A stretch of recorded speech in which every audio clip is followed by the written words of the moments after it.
Bonjour Véronique de Rigui. Bonjour. Alors nous nous trouvons dans la forêt de la plaine tarentaise à Mâcon, sur le versant de l'Ubac. Tout à fait. Et vous êtes la responsable ONF du secteur tarentaise. Exactement. Et on se retrouve ici pour discuter de cette belle forêt que la commune possède. Et est-ce que vous pouvez nous expliquer dans un premier temps quelle est la différence entre une forêt communale, un domaine communal et un domaine privé ? Alors en effet, il faut bien se dire que la forêt appartient forcément à quelqu'un. Elle peut appartenir à la commune, comme c'est le cas de la plaine tarentaise. Elle peut appartenir à l'État, pour les forêts domaniales. Et elle peut appartenir à des propriétaires privés. Et effectivement, sur la plaine tarentaise, en particulier sur le secteur de Mâcon, il y a beaucoup de forêts privées et une bonne proportion de forêts privées qui appartient à différents propriétaires. Et donc, le propriétaire est responsable de sa gestion. Les communes et la forêt domaniale sont gérées par l'ONF et les propriétaires privés peuvent gérer eux-mêmes leur forêt ou choisir un gestionnaire.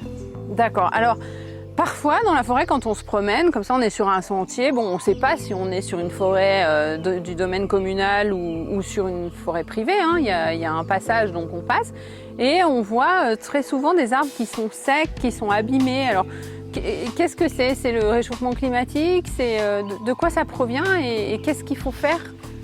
En effet, sur la forêt de la plaine tarentaise, on a une grosse proportion d'épicéas. C'est une espèce forestière qu'on retrouve fréquemment en montagne.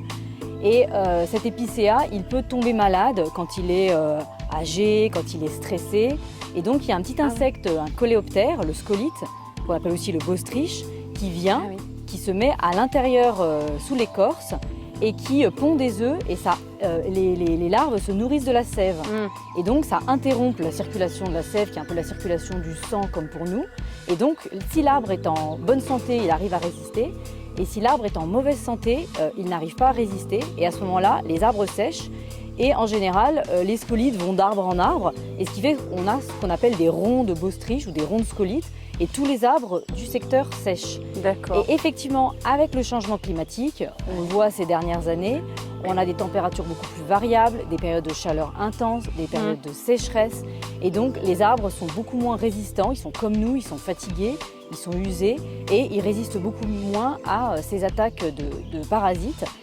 Donc, on a soit effectivement ces phénomènes d'arbres secs. Donc, quand on est en forêt communale, l'ONF propose à la commune de les exploiter pour éviter l'expansion et pour traiter un petit peu le paysage. Mais c'est vrai que ça coûte de l'argent. Alors que quand on est en forêt privée, c'est au propriétaire privé d'assumer le coût de l'exploitation de ces arbres secs. Le propriétaire doit mettre de l'argent et ne pas forcément en gagner. C'est pas toujours exploitable et donc certains propriétaires n'ont pas les moyens. Et effectivement, avec le changement climatique, on a de plus en plus souvent ce cas de scolytes qui se développe ou des cas de neige lourde. On l'a vu cet hiver sur la forêt de la plaine tarentaise. On a encore de la neige l'hiver, et tant mieux, mais c'est vrai qu'elle tombe beaucoup plus en abondance, elle est plus humide, et donc elle s'accumule sur les arbres, et au bout d'un moment, les arbres cassent, et donc c'est pour ça qu'on a beaucoup de casses en forêt cette année, et donc les équipes de l'ONF sont en train de traiter, de nettoyer les chemins, de nettoyer les routes, et c'est assez long, et ça aussi, c'est lié au changement climatique. Merci pour ces précisions. Parlons d'exploitation de la forêt maintenant. Pourquoi est-il nécessaire d'exploiter la forêt ? Alors, c'est important d'exploiter la forêt. Tout d'abord, c'est pour assurer à la filière bois, aux scieries, un approvisionnement qui soit local. La France consomme 7 millions de mètres cubes de résineux blancs comme l'épicéa et le sapin.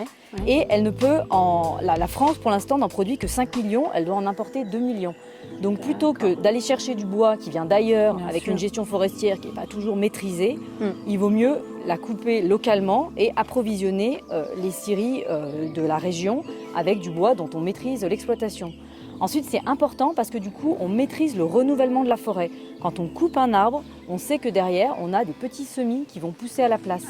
Et ça, c'est très important parce que par exemple, sur la forêt de la plaine tarentaise, notamment le secteur de Mâcon, la forêt est assez dynamique, elle pousse bien, mais du coup, les arbres sont assez serrés. Et comme ils sont serrés, naturellement, ils vont tomber. Certains vont tomber, d'autres vont pousser. Et donc, paysagèrement, c'est pas très joli. C'est ce qui s'est passé cet hiver avec la neige lourde. Les arbres ont cassé, ils sont tombés, d'autres vont pousser à la place. Et donc, on doit soit nettoyer la forêt, soit anticiper. C'est un peu comme si vous aviez un jardin avec des radis et des salades. plutôt que tout monte... Oui, quand on éclaire. Exactement, voilà. vous faites une petite éclaircie dans c'est vos ça. salades ou dans vos radis. On fait la même chose en forêt et mieux vaut le faire régulièrement que le faire d'un seul coup ou de subir effectivement la forêt qui se renouvelle toute seule. Donc c'est vraiment pour maîtriser le développement de la forêt et assurer un paysage qui soit agréable à la population, même si pendant la coupe, effectivement, c'est un peu moins joli. Ok, merci. Pour terminer, est-ce que vous auriez des exemples à nous donner sur notre commune de l'exploitation forestière, certainement que vous envisagez en collaboration avec notre conseiller délégué à la forêt et à l'agriculture, Monsieur Pierre Rougier? Tout à fait, surtout sur la forêt de Mâcon, mais également sur la Côte d'Em et sur la partie de Bellentre, on a des exploitations qui vont avoir lieu. Il y en a déjà eu cette année avec 2 entreprises pour pouvoir notamment nettoyer tous ces chablis et tous ces arbres qui étaient renversés, cassés. Voilà, donc ça c'est en cours et ça va bientôt se terminer. Mais il y en aura également dans les années à venir pour continuer à desserrer les forêts, pour permettre aux plus vigoureux de bien pousser, d'être en bonne santé, d'avoir de la place. Donc ne soyez pas étonnés si dans les années à venir, effectivement, régulièrement, vous allez croiser un tracteur, des bûcherons. Il y aura des panneaux pour signaler la coupe. Il faudra bien sûr être très vigilant et ne pas passer à ces endroits-là parce que effectivement, c'est dangereux. Il peut y avoir des arbres qui tombent sur des personnes, donc il faut vraiment être très vigilant. Et ce qui est important de savoir aussi, c'est que si pendant une exploitation, il y a du dérangement, les pistes parfois sont en mauvais état, on a l'impression que c'est sale, une fois que l'exploitation est terminée, les pistes, les routes, les sentiers sont toujours remis en état. Il faut juste attendre que l'exploitation soit totalement terminée. Et surtout, c'est vrai que bien souvent, on a l'impression que c'est sale puisqu'il reste des branches en forêt, mais c'est important de laisser des branches en forêt parce que c'est vraiment la nourriture de la forêt. Si on enlève toutes les branches, c'est sûr que sur le coup, ça fait propre, mais en fait, on ne met pas d'engrais en forêt, il n'y a absolument rien. Et donc du coup, la seule nourriture de la forêt, ce sont les branches. Tous les éléments minéraux sont dans les aiguilles, sont dans les feuilles. Et si on enlève tout, à force, on appauvrit la forêt. Donc on fait exprès d'étaler les branches. Ça peut paraître pas très joli, ça sèche, c'est rouge. Mais à force, ça s'écrase, ça disparaît et ensuite on a une forêt qui est en meilleure santé. Bon, ça c'est bien de le savoir parce que parfois on se balade puis on dit on pourrait ramasser le bois quand même, enfin voilà. Tout à fait. Bon merci pour toutes ces précisions, c'est très intéressant. Et juste un dernier petit mot pour conclure, comment vous trouvez notre gros sapin? Il est très beau, il est très gros, très vénérable et on en prend soin comme tous les arbres vénérables de la forêt. Parfait, merci beaucoup. Merci à vous. À bientôt, au revoir. Merci, au revoir.